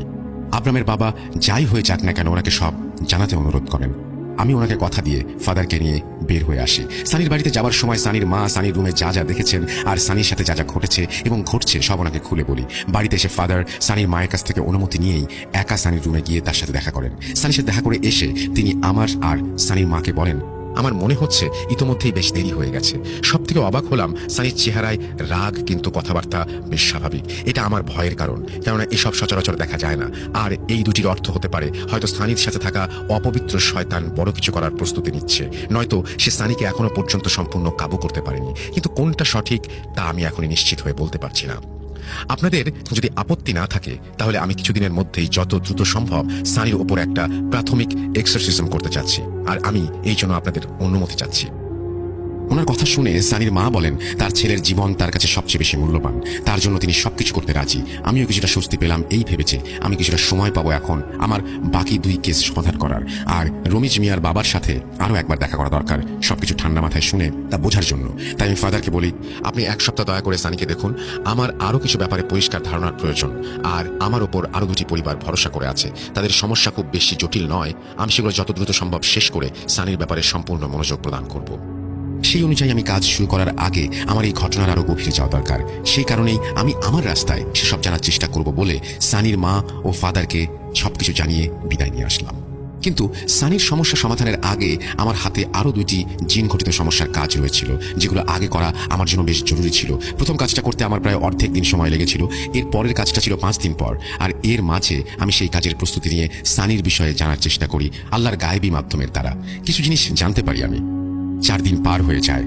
5 নম্বর দিন সকালে আমি আমার সকল জিনিসপত্র নিয়ে পরের কাজের জন্য বের হব, এমন সময় সানির খালাতো ভাইয়ের চিৎকার শুনতে পাই আমি আমার বাসার সামনে। আমি দরজা খুলে দেখি সানির ভাই হাঁপাচ্ছেন আর বলছেন, হুজুর সানির অবস্থা খুব খারাপ, হিন্দি আর সংস্কৃতিতে কথা বলেও একদম মরার মতো ঘুমাচ্ছে, বাঁচান ওকে। আমি ওনাকে শান্ত করে বলি, ভাইজান আমার একটা কাজ আছে, আমি সেটা থেকে আমার মনোযোগ সরতে চাই না, আপনি চাইলে আমার সাথে আসুন, আমার কাজ শেষ হবার পরে আমি আপনার কথা শুনবো। সানির ভাই আমার সাথে চলে এলেন। 2 দিন ব্যাপী আমি কাজ করলাম, আল্লাহর রহমতে সফল হয়ে গেলাম। এরপর আমি সেখান থেকে সানিদের বাসার উদ্দেশ্যে রওনা দেই। এদিকে আমার কাজ দেখে সানির ভাইয়ের আস্থা যেন আমার উপর আরো বেড়ে গিয়েছিল, যা আমি পরে আপনাকে জানাবো বলেছিলাম। উনি আমাকে গত 7 দিনে কি হয়েছিল জানাতে চাইলে আমি ওনাকে বলি সানিদের বাসায় গিয়ে সব শুনবো। সানির খালাতো ভাইয়ের সাথে আমি সানিদের বাসায় যাই, সানি ও সানির আম্মির সাথে দেখা করার জন্য। কিন্তু এবার ওদের বাসায় গিয়ে আমি যা দেখলাম সেই দৃশ্যগুলো কোনোভাবেই স্বাভাবিক মনে হচ্ছিল না। মনে হচ্ছিল রোদ উঠলেও রোদ এই বাড়িতে আসে না। ঠান্ডা আর নিস্তব্ধ বাসা। সানির মা ভয়ে রুমের এক কোনায় বসে জিকির করছিলেন। সানির রুম বন্ধ। সানিদের বাসার ড্রয়িং রুমে একজন হিন্দু তান্ত্রিক বসে আছেন, যাকে আমি আগে কখনো দেখিনি। আমি সানির খালাতো ভাইকে জিজ্ঞেস করলাম, এমন কি হয়ে গেছে এই কয়দিনের মাঝখানে? সানির খালাতো ভাই বললেন, হুজুর এই 7 দিনে অনেক কিছু করেছে। সানিকে আসলে কোন শয়তান আর কোন ধর্মের শয়তানে ধরেছে কিছুতেই বুঝতে পারছি না, দয়া করে সাহায্য করেন। আমি ওনার কাঁধে হাত দিয়ে ওনাকে সান্ত্বনা দিয়ে সম্পূর্ণ ঘটনা বলতে বলি। উনি আমাকে 7 দিনের ঘটনা বর্ণনা করলেন। 7 দিন আগে আপনি আপনার কাজ করে যাওয়ার পর ফাদার তার কাজ করতে ব্যর্থ হন। এরপর দিন রাতের ঘটনা, আমি খাওয়া দাওয়া শেষ করে খালাজানকে বলি সানির জন্য খাবার বেড়ে দিতে। সানির জন্য খাবার বেড়ে খালাজান আমাকে ডাক দেন। আমি খাবার নিয়ে সানির ঘরে প্রবেশ করতেই কিছু শব্দ শুনতে পাই, যেমনটা যে কোনো হিন্দি হরর ফিল্মে হয়ে থাকে, মানে সংস্কৃত ভাষা বা উচ্চারণ আমি কোনো কিছুই বুঝতে পারছি না। হঠাৎ সানি তার রুমে থাকা খাতা আর কলম নিয়ে খাতায় কিছুটা লিখলো আর আমাকে হাতের ইশারায় ডেকে সেই খাতাটা দেখালো। সংস্কৃত ভাষায় কিছু লেখা। আমি একজন মুসলিম, সংস্কৃত আমি পড়তে জানি না, সেজন্য সেদিন রাতটুকু কষ্ট করে নির্ঘুম পার করে পরদিন সকালে আশেপাশের মন্দিরের খোঁজে বেরিয়ে পড়ি। অনেক মন্দিরে গিয়েও কোনো উপকার পাইনি। পুরোহিতগণ ব্যস্ত ছিলেন নিজেদের কাজে। অবশেষে আমি একটা মন্দির পেলাম, যার বাইরে একজন ফকির বসেছিলেন সাধুর বেশে। ওনাকে আমি লেখাটা দেখালাম। উনি আকাশের দিক থেকে মুখ সরিয়ে আমার দিকে তাকিয়ে বললেন, বালক, এটা দুষ্টের সচেতনতার বাণী। ও তোমাদের সাবধান করছে আর তোমাদের সাথে চ্যালেঞ্জ করছে। এই লেখা কে লিখেছে, কার উপর সেই দুষ্ট আসর করেছে, প্রাণ সংকট তার। আমি তান্ত্রিককে সবকিছু খুলে বললাম। তান্ত্রিক সবকিছু শুনে মাথায় হাত দিয়ে বললেন, হে ভগবান, দয়া করো সেই অবুঝ বালকের ওপর। আমি ওনাকে জিজ্ঞেস করলাম, এখন করণীয় কি? উনি বললেন, উনি আমার সাথে যাবেন, কিন্তু কাজ হবার পর তাকে 3টা গোটা পাঠা আর 7টা কালো মোরগ দক্ষিণা দিতে হবে। যেহেতু আমি ওনাকে চিনি না, সেহেতু আমি ওনাকে বিলিভ করতে পারলাম না। আমি ওনাকে বললাম, সাধু বাবা, আমি আপনাকে নিয়ে যাব, কিন্তু আগে আপনার কাজ করার প্রক্রিয়া আমি দেখব। উনি হাসলেন আর বললেন, বালক, আমার উপর ভরসা রাখতে পারছিস না? তরিকা দেখবি আমার কাছে? তবে চল ভেতরে। রোজ এই মন্দিরে অনেক মানুষ আসে যাদের তোর ভাইয়ের মতো সমস্যা আছে। তুই বলবি কাকে সুস্থ করতে হবে, আমি তাকেই সুস্থ করবো, চল। এই কথা শুনে আমি সাধু বাবার সাথে ভেতরে চলে গেলাম। 4-5 জন রোগী সেখানে ছিল। আমি একটা 6 বছরের বাচ্চাকে সিলেক্ট করলাম। সাধু বাবা তাকে এনে একটা গোল চক্রের মাঝখানে বসালেন। হিন্দিতে প্রশ্ন করলেন যে তার নাম কি। ছেলেটা অন্যরকম স্বরে বলল সে বলবে না। সাধু বাবা তার কপালে তিলক এঁকে কিছুটা মন্ত্র পড়ে ছেলেটার দিকে ছুঁড়ে মারলেন। ছেলেটার মনে হলো যন্ত্রণায় লাফানো শুরু করলো। এক পর্যায়ে 2 জন এসে ছেলেটাকে ধরে ফেললেন আর সাধু তার কাজ করতে লাগলেন। আগুনের তাপ দেয়া, মারধর, রোদে দাঁড় করিয়ে রাখা, সবকিছু করার পর ছেলেটি সুস্থ হয়ে যায়। এরপর ছেলেটার বাবা দক্ষিণার জিনিস কিনতে চলে যান আর ছেলেটা মন্দিরে ভগবানের মূর্তির সামনে বসে থাকে। এরপর আমি সাধুকে আমাদের বাসায় নিয়ে আসি। বিকেল হয়ে যায় তখন। সন্ধ্যা নামতে সাধু বাবা ধূপ জ্বালিয়ে সারা ঘরে ছড়িয়ে দেন। ধূপ ছড়ানোর পর সাধু বাবা আমার কানে কানে বললেন, শোনো, এই ছেলের সাথে 1 না 2 না অনেক শয়তানের বাস। এই ছেলে বাঁচবে কিনা সন্দেহ, তবে আমি চেষ্টা করব, আমাকে ওর ঘরে নিয়ে চলো। আমি ওনাকে সানির ঘরে নিয়ে গেলাম। সানি সাধু বাবার দিকে তাকিয়ে ভারী পুরুষ কণ্ঠে বলল, তব মৃত্যু মম প্রণাম। কিরে সাধু, তুই বুঝিসনি আমি কি বলছিলাম? এই কথা শুনে আমি সাধুকে জিজ্ঞেস করি, সানি যে কথাটা বলল এর অর্থ কি? সাধু বলল, তোমার মরণ হবে আমার জীবন পুনরুত্থান, অর্থাৎ শয়তানের পুনরুত্থান হবে। যে শয়তান এতদিন যাবৎ সানির বহু পুরাতন পৈতৃক ভিটেতে বন্দী, মানে কারো জীবন যাবে। এই কথাটাই শয়তান বলছিল সাধুকে। এরপর সাধু আমাকে বলল, তুমি আমার সাথে এসো, ওর হাত পা বাঁধবো। আমার হাতে বভূত আছে, ও কিছু করতে পারবে না, এসো। আমি ভয়ে ভয়ে সাধুর সাথে গিয়ে সানির হাত পা বাঁধলাম। ও আসলেই কোনো বাধা দেয়নি। এরপর সেই সাধু সিঁদুরের বহুত আর কিসে যেন গুড়া সানির শরীরে মারতে লাগলো, আর সংস্কৃত ভাষায় কি যেন পড়তে লাগলো। অনেকে বলে উনি নাকি হনুমান চল্লিশা পড়েছিলেন, আর অনেকে বলেন অন্য কিছু। আমি আসলেই জানি না। ওনার মন্ত্র পড়া শেষ হলে সানি নিজের হাতের বাঁধন খুলে নেয় আর আবারও সেই বিভৎস গলায় বলে, শোন সাধু, তুই কেন, তোর মতো হাজার সাধু আমার কিছু করতে পারবে না। আর মাত্র কয়েকদিন, এরপর আমি এর আত্মা নিয়ে যাব, পুনরুত্থান করবো এই দেবতাকে, এই পরিবারের সকলের আত্মা নিয়ে যাব, কথা দিলাম। এই বলে সানি অজ্ঞান হয়ে যায়। সেই যে অজ্ঞান হলো আর চোখ খোলেনি। এর মাঝে আরো 4 দিন কেটে যায়, কিন্তু সানি যেন মৃত মানুষের মতো বিছানায় পড়ে থাকে। শ্বাস নেয় কিন্তু যেন জান নেই। এদিকে সেই সাধু বাবা রোজ সন্ধ্যায় এসে সানিকে দেখে যায় আর নানান রকমের মন্ত্র পড়ে সানিকে জাগাবার চেষ্টা করে, কিন্তু লাভ হয় না। সন্ধ্যা হলেই ঘরের চারপাশে কাক এসে জড়ো হয়। বিভিন্ন প্রাণীর আওয়াজ পাওয়া যায় আশেপাশে। মনে হয় যেন কোনো জঙ্গলের মধ্যে আটকে গেছি আমরা, আর জঙ্গলের ভেতরে আমাদের মেরে ফেলার প্রস্তুতি চলছে। এদিকে সানির শরীর সাদা হয়ে যাচ্ছে। আমি আপনার কাছে গিয়েছিলাম 2 দিন আগে। এর আগের 5 দিনে এত কিছু হয়ে গেছে। এর মাঝে ফাদারও তার কাজ করে যাচ্ছেন রেগুলার। ফাদার এলে মাঝে মাঝে সানি ওঠে, আবার মাঝে মাঝে ঘুমায়। আমি সানির ভাইকে ফাদারের কাজের সম্পূর্ণ বর্ণনা বলার জন্য অনুরোধ করলাম। সানির ভাই আমাকে ফাদারের কাজের বর্ণনা দিলেন। আপনি যাবার দিন রাতের বেলা ফাদার প্রাথমিক এক্সোসিজম করেন বলে চার্চ থেকে ওনার প্রয়োজনীয় জিনিসপত্র নিয়ে আসবেন বলে জানান। উনি চলে যাবার পর আমরা আমাদের জীবনের এই করুণ অবস্থা ভেবে আল্লাহর নিকট দোয়া করতে থাকি। প্রায় 30 মিনিট পর ফাদার ফিরে আসেন। উনি এসেই সানির ঘরে চলে যান এবং সানির সামনে বাতাসে ক্রস আঁকলেন আর বাইবেলের ভার্স পড়া শুরু করলেন। In the name of god.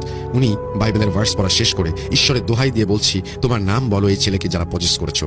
Sunny কোনো সাড়া না দিলে ফাদার এবার হোলি ওয়াটার বের করে সানির উপর ছুঁড়ে মারেন, আর সানি হুট করে বিছানায় বসে পড়ে আর ফাদারকে বলে, God, who is God? You shouldn't pray for God. Pray for the devil. I am devil. এই কথা শুনে ফাদার বুকে ক্রস আঁকেন আর সানি আবার বলে, কি এক্সারসাইজ করবেন ফাদার? ভালো কথা, করুন না। মানা করছে কি? কত সুন্দর একটা সময়, সন্ধ্যা হচ্ছে, বাতি জ্বলছে, আগরবাতির কি ঘ্রাণ, আহা।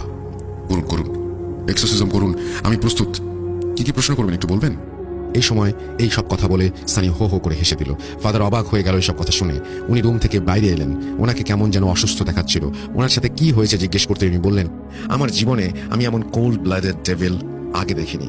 আমার বাইবেলের ভার্সের কোনো প্রতিক্রিয়া ওর মাঝে নেই। ও এক্সারসাইজমটা এনজয় করছে, কিভাবে সম্ভব? আমি ফাদারকে বললাম, ফাদার এমন তো হতে পারে এক্সারসাইজম করলে সে হেরে যাবে, তাই ওর ওপর প্রতিক্রিয়া হচ্ছে না, এমন অভিনয় করছে যেন আমরা এক্সারসাইজম না করাই। ফাদার বললেন, সানির চোখের দিকে দেখেছেন উনি, শয়তানের চোখ, ডিটারমাইন্ড, যা নিতে এসেছে তাই নিয়ে যাবে, এমন একটা অনুভূতি। আমি ফাদারকে কিছু বলতে পারলাম না। কিছুক্ষণ পর ফাদার বললেন, চলেন ভাই ভেতরে যাই, যা করতে এসেছি করে ফেলি। আমি ফাদারের সাথে ভেতরে চলে যাই এক্সারসাইজমের জন্য। ফাদার এবার ভেতরে ঢুকতেই সানি বলল, তুই অনাথ, তুই অনাথ না? অনাথ আশ্রমে বড় হয়েছিস না? তোর মা তোকে জন্ম দিয়েই মারা গেছেন। তুই তো অপয়া। তোর বাবা তোকে অপয়া বলে রাস্তায় ফেলে দিয়েছিল না? তুই তো জানিস না। আমি কিন্তু ঠিকই জানি, আসলে তোর বাবা নিজেও একটা শয়তান ছিল, কিন্তু মানুষ রূপে। তোর মা তো মরেছে তোর বাবার অত্যাচারে, তুই তো তারই সন্তান। এখন তোর বাবা যেভাবে তোর মাকে মারতো, তুই আমাকে মারবি? তারই তো রক্ত তুই, তাই তো করবি তুই। এসব কথা শুনে ফাদার হুঁশ হারিয়ে ফেলেন আর দৌড়ে গিয়ে সানির গলা টিপে ধরে ওকে চুপ থাকতে বলেন। আমি ফাদারকে ছাড়িয়ে নিয়ে কাজে মনোনিবেশ করতে বলি। ফাদার নিজেকে সামলে ওনার এক্সোসিজমে মনোযোগ দেন। কিন্তু আশ্চর্যের বিষয় হলো যে সম্পূর্ণ এক্সোসিজমের সময় সানি হাসছিল আর গান গাইছিল। আসলেই এক্সোসিজমের কোনো প্রভাব তার উপরে পড়ছিল না। ফাদার হার মেনে রুম থেকে বেরিয়ে আসেন। অসুস্থ অবস্থায় চার্চে ফিরে যান। উনি ঘর থেকে বের হতেই সানির রুমে অট্টহাসি ভেসে আসে। গডের সার্ভেন্ট হেরে গেছে, পালাচ্ছে গডের সার্ভেন্ট। এর পরদিন থেকে প্রতিদিন সকালে ফাদার এসে সানির মাথায় হলি ওয়াটার লাগিয়ে দিয়ে যান, সানির রুমে ক্রস এঁকে দিয়ে যান। ওনার ভাষ্যমতে শয়তানকে উনি কিছু সময়ের জন্য বেঁধে রেখেছেন এইসব করার মাধ্যমে। উনি আপনার আশার অপেক্ষায় আছেন হুজুর। এদিকে তান্ত্রিক বাবা প্রতিদিন সকাল সন্ধ্যায় নিজের কাজ করেন। ফাদার এলে মাঝে মাঝে সানি জেগে ওঠে, 2-1 মিনিট ফ্যাল করে তাকিয়ে দেখে রুমে কি হচ্ছে, তারপর আবার ঘুমিয়ে যায়। হুজুর কি করব আমরা, আপনিই বলুন। হুজুরের সাথে কথা বলতে বলতে ঘরের দরজায় কড়া নাড়ার আওয়াজ পেলাম আমরা। দরজা খুলে দেখি ফাদার এসেছে। ফাদার হুজুর একে অপরকে সালাম দিয়ে একত্রে ড্রয়িং রুমে বসলেন। ফাদারকে দেখে মনে হচ্ছিল হুজুরকে দেখে উনি কিছুটা স্বস্তি বোধ করছিলেন। এদিকে তান্ত্রিক ওনাদের সাথে পরিচিত হলেন। এরপর ফাদার হুজুরকে ওনার কাজের কথা আর উনি কি বুঝলেন সেগুলো বললেন। তান্ত্রিক নিজের কাজের কথা বললেন। এরপর হুজুর বললেন, ভাইজানেরা কি মনে হয় আপনাদের? ও একবার সংস্কৃততে বলে, একবার ক্রিশ্চিয়ান গডকে কটাক্ষ করে, আরেকবার মুসলমান হয়েও আল্লাহ বিরোধী। এমন কেস তো আগে দেখিনি। কি করা উচিত আপনাদের মতে? তান্ত্রিক বললেন, এর শয়তান সকল ধর্ম জানে, শ্লোক জানে, ভার্স জানে, আয়াত জানে। ঘুম থেকে না জাগালে হয়তো ভালো কিছু করা সম্ভব না। ফাদার বললেন, এই শয়তান গডকে ভয় করে না, গডকে চ্যালেঞ্জ করে। গড ভয় না করলে এক্সোসিজম বৃথা। আসলে মূল সমস্যা সানি নাস্তিক। ও কোনো গড মানে না, মুসলিম হয়ে আল্লাহকে মানে না। এইসব কাজে গডের উপর আস্থা না রাখলে কোনো লাভ হয় না। গড যতক্ষণ আপনি নিজে থেকে না চাইবেন ততক্ষণ কেনই বা সাহায্য করবেন? যেহেতু সানি আল্লাহকে মানে না, তাই সাহায্যও পাচ্ছে না। হুজুর বললেন, তবুও আমাদের চেষ্টা করা উচিত। একটা মানব জীবন শয়তানের হাতে এভাবে ঝরে যেতে পারে না। এরপর রুমে পিন ড্রপ সাইলেন্স 10 মিনিটের মতো। হঠাৎ ফাদার এমন একটা প্রস্তাব রাখলেন যা ইতিহাসে কখনো হয়েছে বলে আমার জানা নেই। কোলাবোরেশন করতে চাইলেন উনি, এবং উনি চাইলেন সম্মিলিতভাবে প্রথমত হিন্দু, মুসলিম, খ্রিস্টান এই 3 ধর্মের ব্যক্তি মিলে এরকম একটা প্রস্তুতি নেবেন। ফাদার এই প্রস্তাব শুনে সবার আগে আমি রাজি হয়ে যাই, আর হুজুর ও তান্ত্রিক বাবাকে সম্মতি দিতে বলি। একটি জীবন বাঁচাতে 3টি ব্যক্তি 3টি ধর্মের একসাথে হয়েছেন। এরপর ফলাফলের কথা চিন্তা না করে 3 ধর্মের আলাদা আলাদা ব্যক্তিরা সেদিন এক হয়েছিলেন এক মানব জীবন বাঁচাতে, যার শেষ পাতায় যাচ্ছি আমরা এখন। সানির জীবনের সর্বশেষ পাতা, দ্য কোলাবোরেশন। হুজুর, তান্ত্রিক ও ফাদারের সম্মিলিত কাজ, একসাথে কাজ করার ডিসিশন নেবার পর হুজুর বলেন, আমরা সবাই একসাথে আয়াত, ভার্স, শ্লোক পড়লে আমরাই গুলিয়ে ফেলবো। আমরা আমাদের কানে তুলো গুছিয়ে নিয়ে আমাদের কাজ করব, তবে লক্ষ্য রাখবো সানির দিকে যেন সেদিকে কিছু করতে না পারে, এবং সানির ভেতর থাকা শয়তান যেন নানা কথা বলে আমাদের পথভ্রষ্ট না করতে পারে। হুজুরের কথায় উপস্থিত 2 জন রাজি হয়ে যান। হঠাৎ সানি রুমের ভেতর থেকে সানির কর্কশ আওয়াজ ভেসে আসে, তাহলে 3 জন হয়ে গেলি? আয় তাহলে, আমি প্রস্তুত। হুজুর, ফাদার ও তান্ত্রিক একে অপরের দিকে তাকালেন আর নিজেদের প্রয়োজনীয় জিনিসপত্র নিয়ে চলে গেলেন। এর পরের ঘটনা সানির খালাতো ভাই নয়, আমি বলছি। আমি সেই হুজুর যে সানির সর্বশেষ রুকাইয়া করেছিলাম একজন ফাদার ও তান্ত্রিকের সাথে। আমরা 3 জন রুমে যাবার পর সানি আমাদের জন্য প্রস্তুত হয়ে বসেছিল। হাততালি দিয়ে বলল, নাটক শুরু। এই কথা বলতেই ফাদার শুরুতে ওনার বাইবেলের ভার্স পড়লেন। এরপর আমি আমার মতো আয়াতুল কুরসি পড়লাম ও তান্ত্রিক ওনার মতো শ্লোক পড়লেন। কিছুটা বিচলিত দেখাচ্ছিল, দুর্বল লাগছিল। আমরা সবাই নিজেদের কানে তুলো গুঁজে দিলাম। ফাদার ওনার বাইবেল দেখে ভার্স পড়তে লাগলেন, আমি চোখ বন্ধ করে আয়াত পড়তে লাগলাম, আর তান্ত্রিক চোখ বন্ধ করে শ্লোক পড়তে লাগলেন। সানির ভাইয়ের মতে সেই বাসাটা যেন একটা যুদ্ধক্ষেত্রে পরিণত হয়েছিল। আশেপাশে কাকের চেঁচামেচিতে যেন কানে রক্ত উঠে যাচ্ছিল। এলোপাথারি বাতাস আর বাতাসের গর্জন, সমুদ্রের মতো বাতাস যেন উত্তাল। আমি হঠাৎ আমার পায়ে ফাদারের হাতের স্পর্শ পেলাম। উনি মেঝেতে পড়ে যাচ্ছেন। ওনার দিকে সানি একটি পেপার ওয়েট ছুঁড়ে মেরেছিল, যার ফলে ওনার মাথায় উনি আঘাত পান এবং পড়ে যান। উনি তবুও ভার্স পড়া থামাননি। আমি আমার মতো করে পড়ে যেতে থাকি। হঠাৎ তান্ত্রিক আমার কান থেকে তুলো বের করে নিয়ে আমার হাত ধরে আমাকে বলেন, হুজুর, রুমটা একটা কালো ছায়ায় ঢেকে গেছে, দেখুন রুমের ভেতর কালো কুয়াশা। আসলে রুমের ভেতরে কালো কুয়াশা ছিল। আমরা আরো জোর দিয়ে পড়া চালিয়ে যেতে থাকি। এক পর্যায়ে রুম থেকে কালো কুয়াশা গায়েব হয়ে যায়, আর হিম শীতল রুমটা আস্তে আস্তে স্বাভাবিক তাপমাত্রায় চলে আসে। সানি বিছানায় দাঁড়িয়ে আবার হাঁ করে বিছানায় পড়ে অজ্ঞান হয়ে যায়। আমাদের কাজ করার সময় সানি অনেক কথা বলছিল, কানে তুলো থাকার ফলে আমরা সেগুলো শুনতে পাইনি। সে যাই হোক, এরপর আমি সানিকে পরীক্ষা করি। সানি 5-10 মিনিট পর জ্ঞান ফিরে আসে, আর সে আল্লাহর রহমতে সুস্থ হয়ে যায়। আমরা সফলতার জন্য 3 জন মিলে সানিকে সুস্থ করে তুলি আল্লাহর অশেষ রহমতে। সানির ভাই ও মা সকলেই মহা খুশি। সানি নিজেও এই নরক থেকে বের হতে পেরে বেশ আনন্দিত হয়েছিল। অবশেষে আমি, ফাদার ও তান্ত্রিক নিজেদের কাজ শেষ করে বিদায় নিয়ে নিজেদের ঠিকানায় ফিরে আসি। পরদিন সকালে আমি আবার ঘরের সামনে মেসওয়াক করার জন্য বের হই। আমি দেখতে পাই আমার বাসার সামনে 3টা কাক মরে আছে।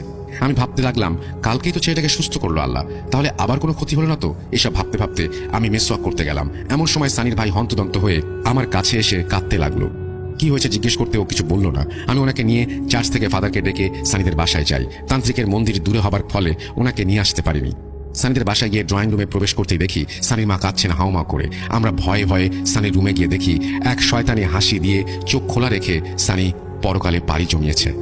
সানির ভাই আমাদের হাতে একটা খাতা দিয়ে বললেন, হুজুর, সকালে ঘুম থেকে ওঠার জন্য ওকে ডাকাডাকি করতে আসি। রুমের দরজা খোলা ছিল। ও তখনও এভাবেই মরে পড়েছিল, আর বুকের ওপর এই খাতাটি ছিল, পড়ে দেখেন। আমি আর ফাদার 2 জন মিলে খাতাটি পড়ি। খাতার কিছুটা অংশ বাংলায়, কিছু অংশ ইংরেজি, কিছু অংশ আরবি, আর কিছু অংশ সংস্কৃতিতে লেখা। লেখাগুলো সারমর্ম ছিল এমন যে কাল আমাদের কাজের সময় সে শয়তান নাকি সানিকে বাঁচানোর উপায় আমাদের বলেছিল, কিন্তু আমাদের কানে তুলো থাকার ফলে আমরা শুনতে পারিনি। এই কথাটা লেখার পর ইংরেজিতে লেখা ছিল, ট্রিকড ইউ। এও বলা ছিল যে একজন মুসলিম ধর্ম ভয় পায় এমন শয়তান শুধু হুজুরদের বোকা বানাতে পারে, হিন্দু ধর্মে ভয় পায় এমন শয়তান তান্ত্রিককে বোকা বানাতে পারে, আর খ্রিস্টান ধর্মে ভয় আছে এমন শয়তান ফাদারকে বোকা বানাতে পারে, কিন্তু সে আমাদের 3 জনকে বোকা বানিয়েছে। এরপর লেখা, তাহলে ভাবুন আমি কি, নাকি আমরা? আপনাদের কাজ করতে করতে আপনারা ক্লান্ত, আমরাও আপনাদের বাধা দিতে দিতে ক্লান্ত। এই ছেলেটাও ক্লান্ত, তাই ওর রুফটা নিয়ে যাচ্ছি। এবার বিশ্রাম নিন আপনারা, কারণ শীঘ্রই আবার দেখা হবে। বুঝতে পারি এটা একটা শয়তানের পজিশন না, এটা অনেকগুলো শয়তানের একসাথে সম্মিলিত শক্তি দিয়ে বশ করার ব্যাপার। কিন্তু আবার দেখা হবে কার জন্য, কিসের জন্য জানতে চান? ধারণা করুন তো। জানি পারবেন না, আমি বলে দিচ্ছি। প্রথম অধ্যায় ছিল সানি দ্বিতীয় অধ্যায় আব্রাম। আল্লাহ হাফেজ।